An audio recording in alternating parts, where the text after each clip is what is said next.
सनातन धर्म में तुलसी जी के पौधे को पूजनीय माना गया है। तुलसी जी का पौधा औषधि गुणों से तो परिपूर्ण है ही, साथ ही धार्मिक दृष्टि से भी इसका बहुत अधिक महत्व है। हिंदू धर्म में तुलसी विवाह के ही दिन से शुभ और मांगलिक कार्यों की शुरुआत की जाती है।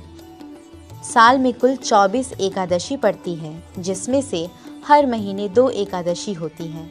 एक कृष्ण पक्ष की एकादशी और दूसरी शुक्ल पक्ष की एकादशी।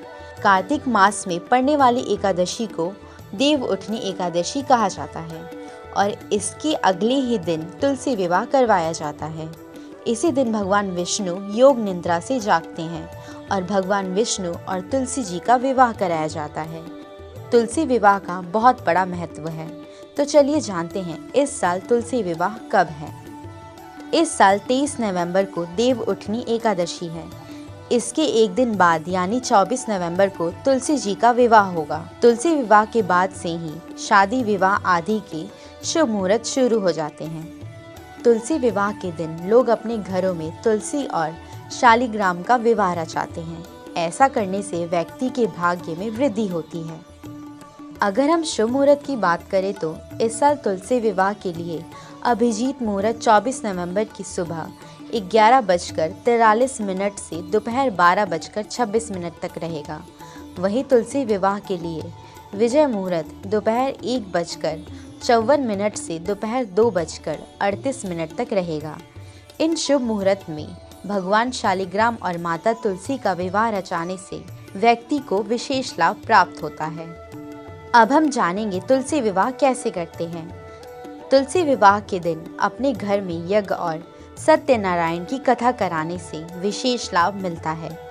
इस दिन शाम तक या तुलसी जी का विवाह होने तक व्रत रखा जाता है। सबसे पहले तुलसी जी के पौधे और भगवान विष्णु की मूर्ति को स्नान कराया जाता है। इसके बाद तुलसी के पौधे को लाल साड़ी या चुनरी और बिंदी आदि के साथ एक दुल्हन की तरह सजाया जाता है। विष्णु जी की मूर्ति को धोती पहनाई जाती है। अब इन दोनों को धागे के माध्यम से एक साथ बांधा जाता है।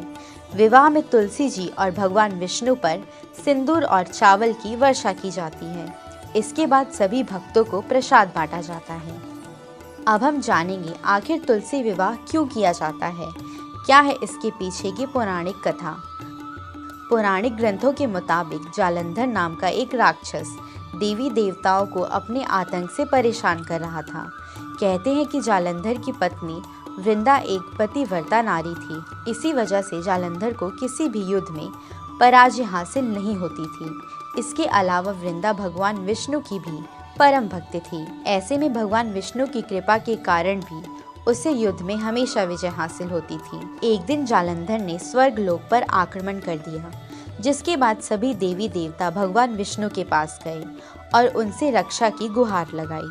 भगवान विष्णु इस बात को जानते थे कि वृंदा की भक्ति को भंग किए बिना जालंधर को परास्त करना मुश्किल है। ऐसे में उन्होंने जालंधर का रूप धारण किया, जिसके बाद वृंदा का पतिव्रता धर्म टूट गया और जालंधर की सारी शक्तियां खत्म हो गई और जालंधर युद्ध में मारा गया।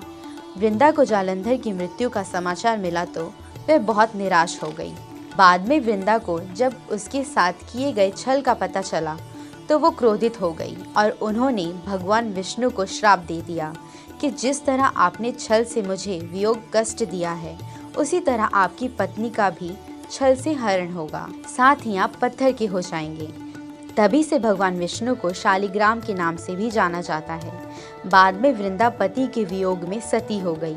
कहा जाता है कि वृंदा की राख से जो पौधा उत्पन्न हुआ उसे भगवान विष्णु ने तुलसी का नाम दिया, जिसके बाद भगवान विष्णु ने ये प्रण लिया कि वह तुलसी के बिना भोग ग्रहण नहीं करेंगे। इसके साथ ही उनका विवाह शालिग्राम से होगा।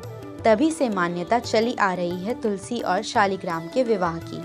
जो भी व्यक्ति श्रद्धा से तुलसी विवाह करवाता है, उसके घर में सुख समृद्धि बनी रहती है और वैवाहिक जीवन भी खुशियों से भरा रहता है। आप हमारे संत वाणी चैनल को सब्सक्राइब करें, वीडियो को लाइक करें, शेयर करें और हाँ, बेल आइकन पर क्लिक करना बिल्कुल ना भूलें, ताकि हमारी किसी भी वीडियो की सूचना सबसे पहले आपको मिले।